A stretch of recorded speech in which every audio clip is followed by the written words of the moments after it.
would you rather continue to live here because these things are that important to you? Honestly, yes. I would rather live here. I feel, let me tell you one thing I also learned.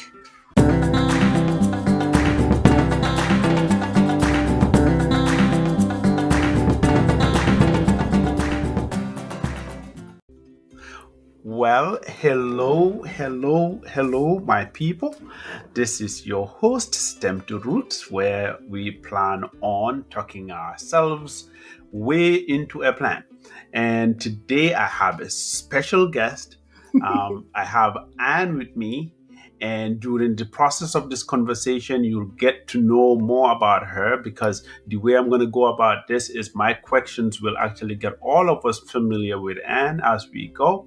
And I'm not going to waste any more time. I want you to tell my special audience who you are, what you do, where you're from. Tell my audience who you are, Anne. First of all, thank you. Thank you for inviting. My name is Anne Bushine. So I am originally from Kenya. I was born and raised in Kenya. So if in case you have no map and you have no idea where Kenya is, it is in East Africa.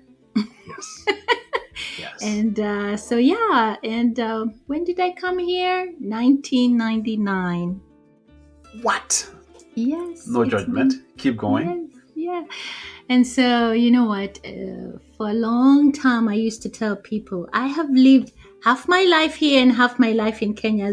But as years go by, those I can no longer say half my life, half half in the United States. But yeah, so since 1999, and so I got here. I was young. I went to school. Yes.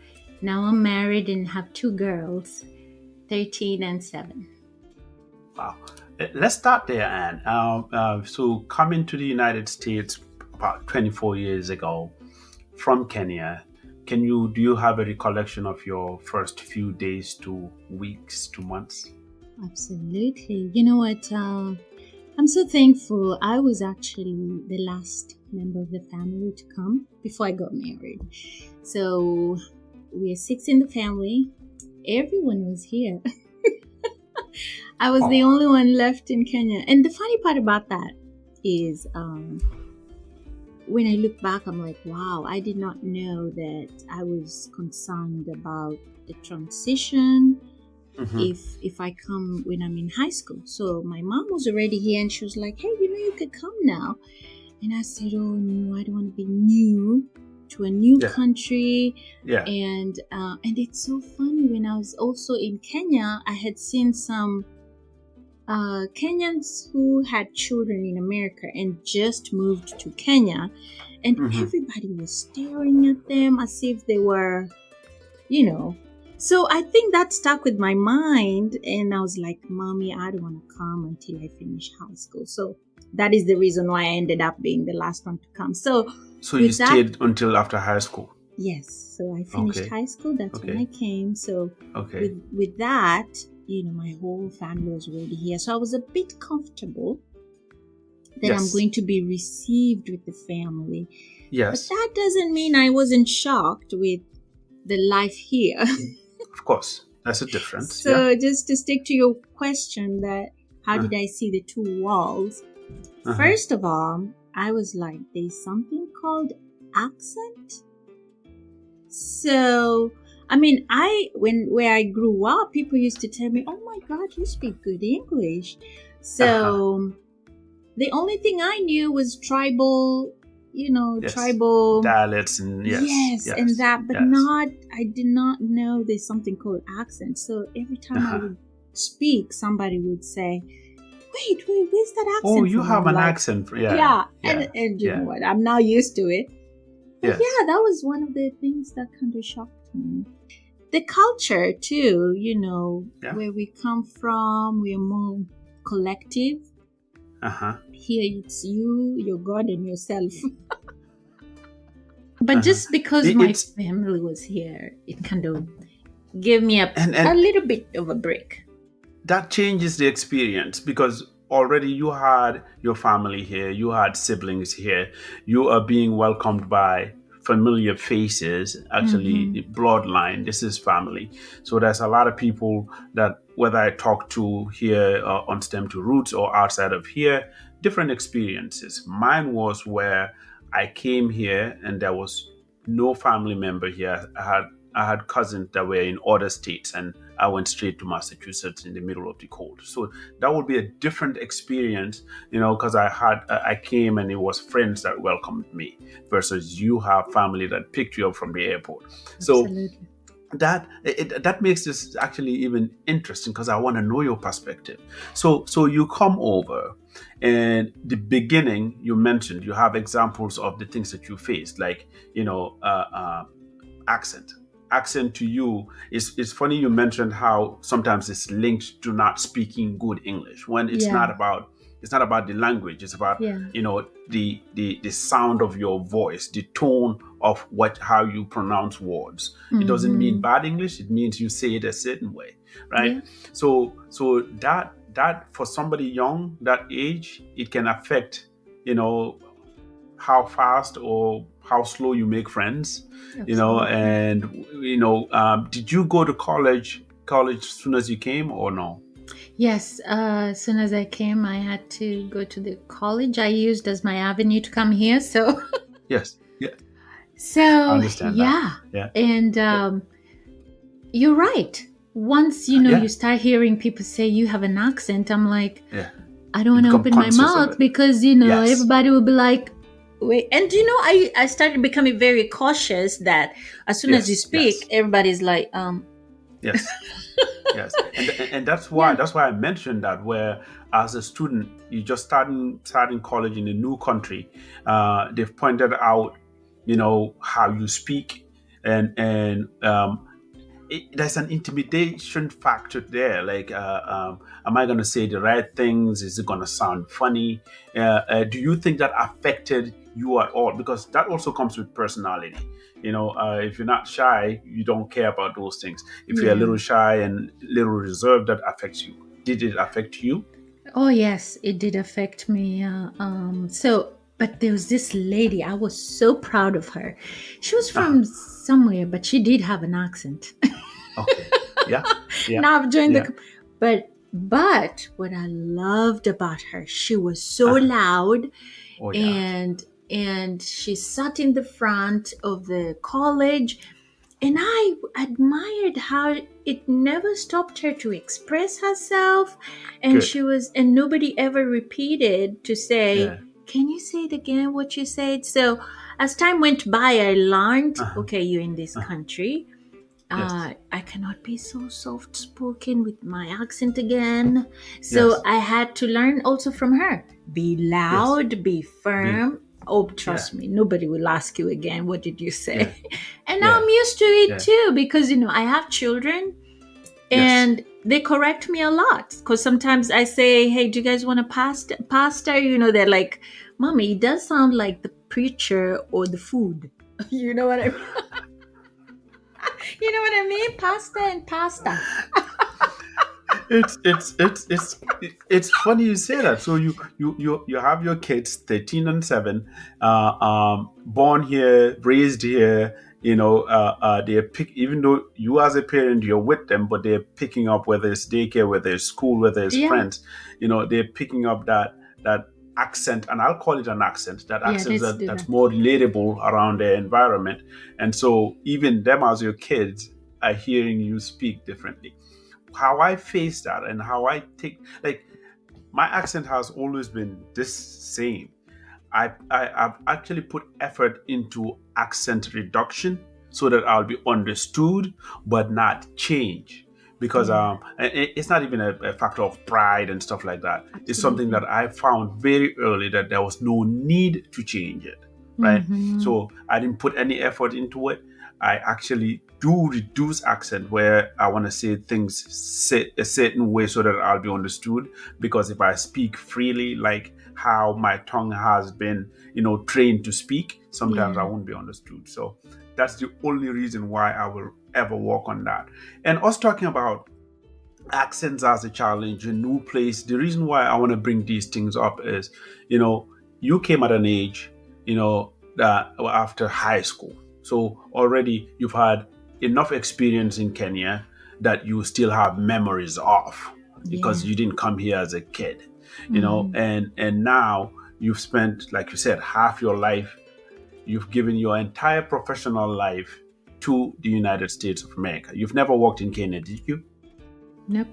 I don't even Yes, think because probably I because would. when it's the continent of Africa. Like unlike here, where at high school maybe you get your first job, packing Mm-hmm. groceries and working Yeah. at a fast food place. In Africa, mostly you don't have jobs in high school. So you've given your entire professional life to the United States. Those are two different experiences, but you still have memories of Kenya. Absolutely. Is there anything throughout all these years that you miss a lot, you want to connect back to, you want, but you can't have access to, that you can trace back to your roots? Well, uh, you know what? We are becoming, we're evolving, right? As you grow, you mature. I'll tell Yes. you, I have enjoyed my life here. Mm-hmm. Mm-hmm. Mm-hmm. So I do enjoy visiting back, but Yeah. I've enjoyed the smooth roads. I've Mm-hmm. enjoyed how everything is so accessible and everything is so straightforward. You need a driver's license. This you just Google it says A B C D. You need to renew. It's just everything is straightforward and accessible. All right. The other thing I've also noticed, you know, in as much as we've studied the world and we see the equal power Yes. variation. I don't Yes. know about you, but I do see a lot of more equal power on this side of end compared to where I came from because I think I came here also with that mentality of you just stay your place. But here I do see open mindedness. I do see how women are leading, and I was about to ask, when you say equal power between who and who? So you okay, mentioned so women. yeah, I Mm-hmm. need to be Yeah. Yeah. specific. Yeah, No, that's fine. power.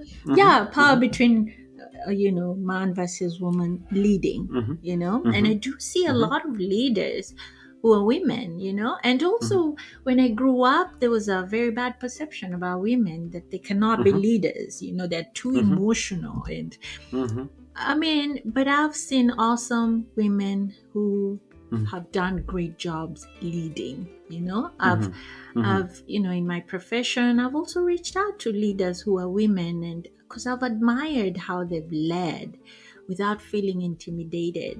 You know what I Mm-hmm. mean? With the Mm-hmm. male Mm-hmm. domination in the profession industry. So yeah, that's one of the biggest thing that I do like about this country. So I don't know. The only thing I miss in Kenya is really visiting the Uh-huh. serene, relaxing calmness in the countryside. Yes. Yes. I still Yes. don't like the capital city, just like New York. It's too fast Uh-huh. paced. I don't like that. So. Congested and fast-paced. Yeah. Mhm. Yeah. I want to come back to, you mentioned, you've answered my question perfectly, because I even took notes, and things that you love about your life here, things that are important to you that you love. And as far as Kenya goes, in talking about those things that you love, obviously there's another side to how that's not the case in Kenya. And so I can decipher that, I can see what that means. But I want to talk about where something that sounds important to you, the social aspect, just women, that equality, that coming from a place where how women are perceived is something that you don't see here. There's a difference, and you side more towards how women are perceived here. Was that always something that you knew and is important to you, or did you grow into that kind of thinking, or putting it in that level of importance when you had daughters? You have a 13 and 7-year-old daughter, right? Yeah. Mm-hmm. Did that Actually, add to it? Did that change it? Did that start it? How did that become this important to you? you know what? That's a very good question. But you know how they say The man upstairs, I call him God, has Mm-hmm. detail, like Mm-hmm. everything that has happened in your life really will Mm-hmm. shape you where you're going. So Yeah. there's one thing I noticed when I was growing up, which Mm-hmm. kind of troubled me. Mm-hmm. I used to see how, people date, and I would see them lovey-dovey, hold Mm-hmm. hands, and Yes. they get married. And the next Yes. time I see them, it's like they sit here, somebody here. I mean, I Yeah. grew up noticing something that I never kind of out loud spoke about it, Yes. but I did see how women were always sitting in one side in church, men one Okay. side, to the point even when they're going to church somewhere, the husband starts first. He goes ahead, then the woman and the children. So it's like you're so ashamed to walk with the woman with you. As in, Hmm. I didn't like that perception. And then at the same time, I didn't like how women's place was just working from home. And so every time I saw them begging their children, oh, you go ask daddy Hmm. that we are out of sugar, right? Hmm. And you would Hmm. hear the dad shout, hey, we are out of sugar. We bought the sugar the other day. So I was like, that's why every Hmm. time you go to every house, the tea doesn't taste like it has enough sugar. Stop it. So Yeah. I grew up thinking something's wrong Uh-huh. here. I Okay. think would like to bring money so I Uh-huh. can also, buy what we need without being so fearful that oh, we are out of sugar. You Yeah. know? So I just So didn't like that. And I remember so uh-huh. uh-huh. Go Now, so ahead. about so the social setting, and this is important that I mentioned. So for you, you've seen this growing up. So because Mm-hmm. again, as a reminder for anybody listening, your experience at home is as a kid all through high school, right? And so you're seeing this with your friends, households, and you're a girl, and you're seeing that this is socially, this is what this setup is, Yeah. and obviously that is building something in your head or developing something in your head and on how you see the world. And Mm-hmm. then you were lucky to be one of the people that left right after high school, and Yeah. you see a whole different world where a woman can get up, go to work, also bring and as the man brings home, she can bring too, where she wouldn't even need to tell the kids to ask dad for more sugar, because she can Mm-hmm. provide the sugar for the family. So and we're giving that light example, Yeah. but it's beyond that. It's just a Mm-hmm. social setting. So the importance of that, or the variation in how you see those two worlds, become this important to you for now this your adopted home to be a place where ideally you would rather live here. And the reason why I'm saying this is not to put words in your mouth. Mm-hmm. Is that the case? Would you rather continue to live here because these things are that important to you? Honestly, yes. I would rather live here. I feel, let me tell you one thing I also learned, and I appreciate this. I happened to switch school and I went to, it's called, it was a Bible college. Honestly, I just Okay. needed to do some courses before I Uh-huh. move on to my professional Uh-huh. career course that I Yes. did take. So Uh-huh. I remember this professor. I think he Mm-hmm. was like a VP or something. He was a high status. Mm-hmm. He said something Mm-hmm. important that stuck with me because I was still new and Uh-huh. young. He said, let me tell you, this is America where there is equal opportunity. And I remember he gave Equal this opportunity. example. Mm-hmm. Of course, there's equal opportunity, and you may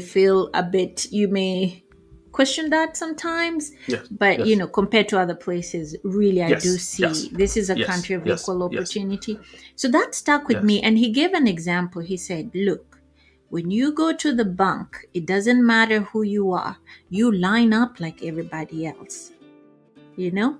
But that's not what I saw in Africa. You just line up, you see somebody come and, they've gone in front of you, they've been given service, and you've Their been there. status can always make, Yeah. yes. But Mm-hmm. that Mm-hmm. stuck with me that Mm-hmm. this country is a land of opportunity. I'm telling you, Yes.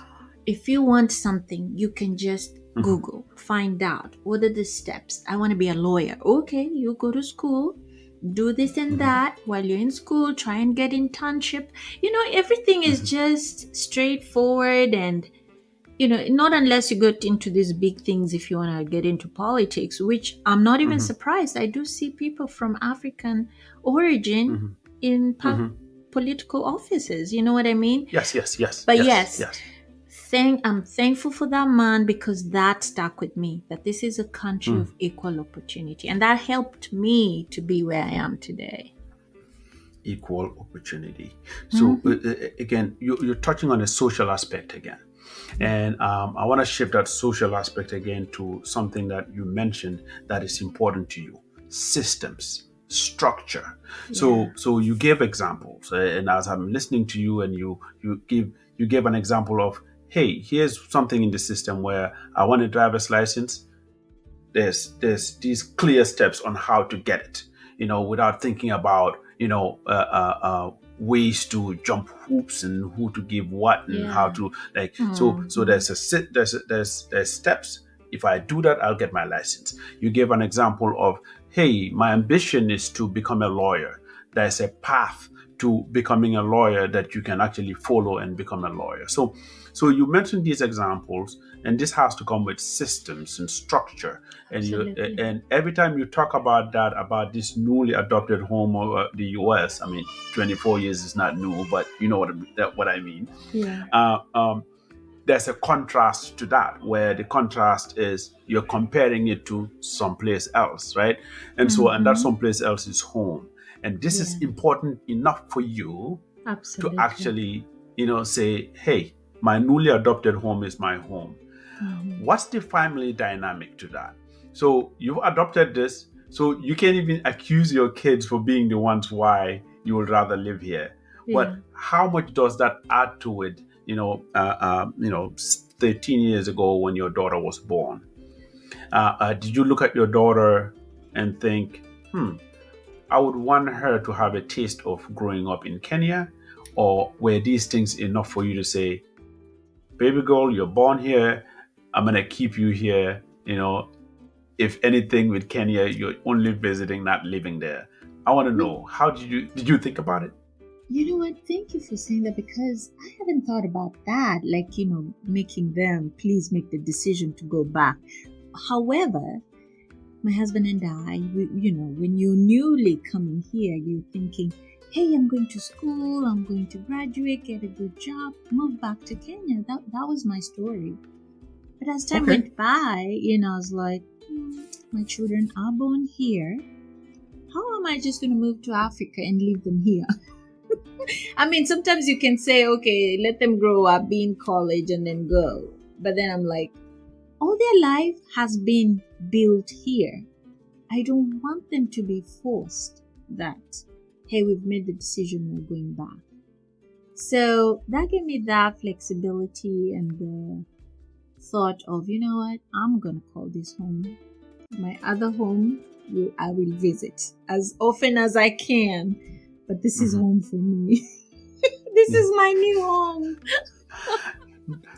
Nothing wrong with that. And here at STEM to Roots, these are the kind of things we want to bring to the table. There's different opinions, but the more I talk to people, and the more I see those similarities, because almost everybody that I speak to, as they're leaving the continent, um, the thought process, there's a lot of similarity in the thought process being, I'll go, I'll get, whether it's education, whether it's be on a next level economical status, whether it's like money or wealth and stuff, and then I'll come back.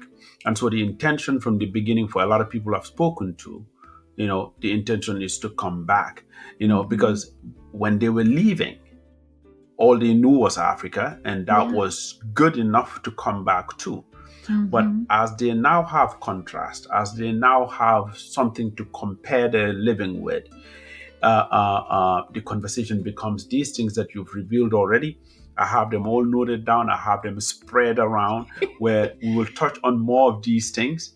And I want, and part of what we want to bring up is the fact that you are not alone, right? Mm-hmm. We still have our hearts tied to home because there's still family there, there's still friends Absolutely. there, Yes. there's It's still still things that home. is still home, right? And so part of what we want to do, hence the name of the podcast, actually, STEM to Roots.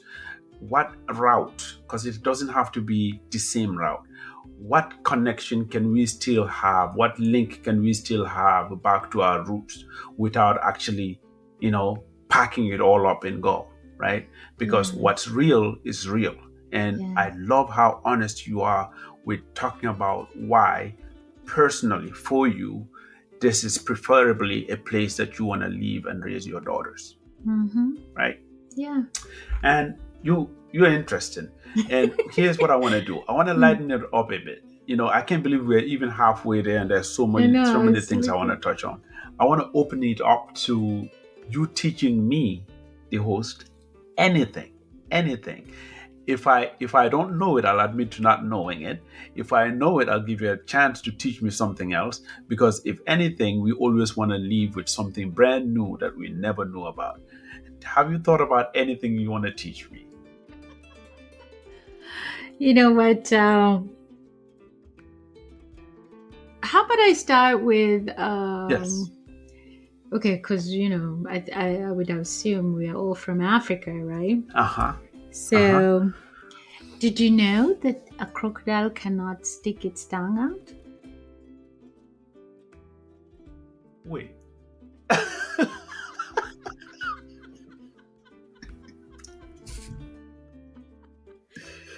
Yeah, I've never seen that, but yeah, that is a fact. That's I funny. have never thought about that.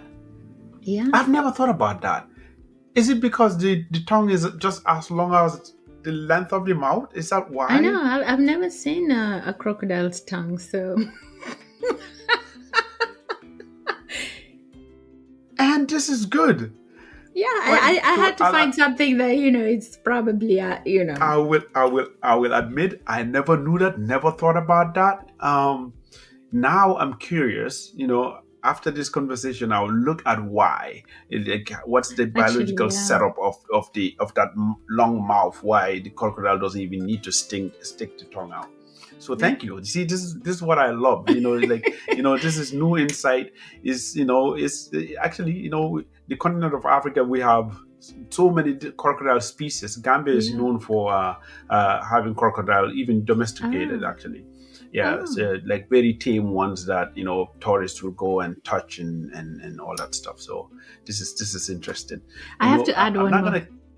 Oh, please go Yeah. for it. A This one I bonus. think it's very important and it has to Uh do huh. with what I'm wearing right now. Uh huh. When wearing your headphones for just an hour could Uh huh. increase bacteria Bacteria where? inside your ears. So when you put on your headphones, you cover your ears. So it's Yes, going to block the natural air. And that so, airflow. mm-hmm, yep. So it's not recommended for 1 hour straight to just wear an earphone. Yep. I know. I saw that too, and And I was like, "Oh, okay." and I'm a podcaster, and at Oh work, I yeah! Oh work, my goodness! I work at work. I communicate almost like half the day, and I wear this headset. And now you're teaching me something that will make me conscious of. I will need to find a solution. Then I need to Take some find. breaks. Make Uh, sure you take some breaks yes. for some air. But Wow. just look All up right. into that. So Yes, I yeah, will. because a I will. lot I'll of dig us, in more. yeah, And that's what I do. Like, so learning this new thing, now I have something to go and dig in more and learn something. And if it means lifestyle change, I will change what needs to be changed, because that's what we need to do, evolve at all times. Like, just something new that absolutely. will, so I'll do that. I'll dig in. I'll figure this out. And thank you for that. So two Yeah. lessons, one One was light-hearted, just fun and fact. another one that, yes, and another one that will help a lot of people. And these are the kind of things we Absolutely. want to pull out. Hmm. And there's just so much to talk about. We're halfway into this conversation, and I want to go straight to something you mentioned earlier, and I just just gloss past it because I want to come back to it, which is